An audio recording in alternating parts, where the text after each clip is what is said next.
Welcome to the Banker Lamp. Please enjoy the video. You begin by confirming the sequence is set to Rec. 2100 Hlg, so your working space matches the camera output.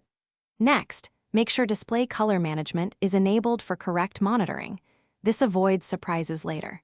Create an adjustment layer above your Hlg3 clips and add Lumetri color. This gives you non-destructive control across clips. Once done, expose the image roughly using basic correction highlights and shadows controls, because getting exposure right first makes all other steps predictable and efficient. Now you tackle tonal shaping and balance. Start with an S-curve and Lumetri curves to increase mid-contrast while protecting highlights. This sculpts the image without clipping. Then, in basic correction, adjust temp and tint until skin tones read neutral. Use the Lumetri scopes to verify. Once balanced, fine-tune with color wheels. Lift shadows slightly, pull down highlights, and push mids for punch.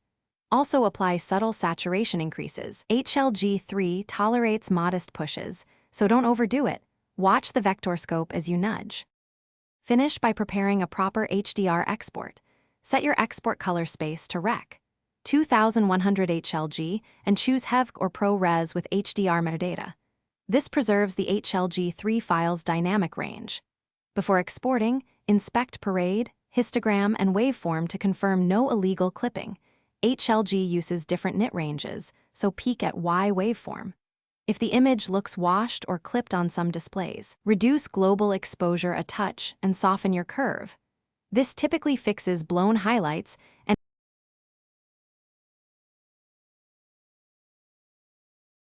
Thanks for watching. If this was helpful, leave a like and consider subscribing. See you next time.